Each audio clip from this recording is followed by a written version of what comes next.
Dans cette partie, nous allons voir comment régler les supports afin d'optimiser au maximum les qualités esthétiques de notre pièce. Pour cela, nous allons nous rendre dans les paramètres du trancheur, catégorie support. Pour cette pièce, nous n'avons pas précisé le pourcentage de remplissage qui serait le plus optimal. Je conseille, en fonction de ses caractéristiques techniques, un remplissage entre 30 et 50%. Pour ce qui est des supports, il est possible d'imprimer des supports solubles à l'aide d'une deuxième buse. Le support soluble qui serait le plus adapté dans ce cas-ci serait le HIPS, H-I-P-S, qui est un support soluble qui se dissout dans le limonène. À la différence d'un autre support soluble qui est le PVA, qui se dissout dans l'eau, le HIPS peut être imprimé avec des matériaux de forte chaleur, c'est-à-dire l'ABS ou le PETG.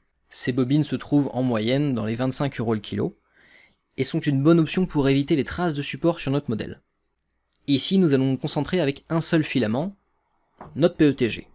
En gardant les paramètres de base du trancheur, nous allons voir comment il se comporte.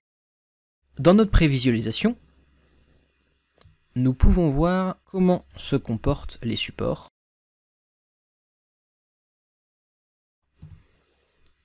Ici, le remplissage est assez conséquent. Pour autant, il va laisser beaucoup de traces sur notre impression, car elles ne sont pas assez espacées pour que la qualité soit optimale. Dans Simplify, il y a une solution pour cela. Il suffit d'activer l'option des supports denses. Un support dense permet de créer une couche de support complètement plein à la surface de ceci pour que la qualité visuelle de la pièce soit la plus optimale. Dans la catégorie couche de support dense, nous allons rajouter 5 couches d'une épaisseur de 70%. Grâce à cela, nous allons pouvoir réduire la densité du support inférieur. Une densité de 30% sera suffisante. Et la résolution de pilier à 4 mm sera largement suffisante.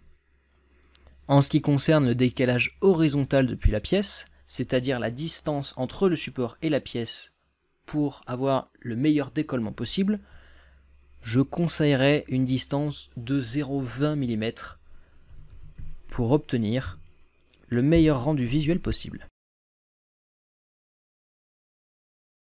Maintenant, nous allons slicer la pièce. Nous pouvons voir qu'il y a une sorte d'épaisseur directement avant l'impression de la pièce.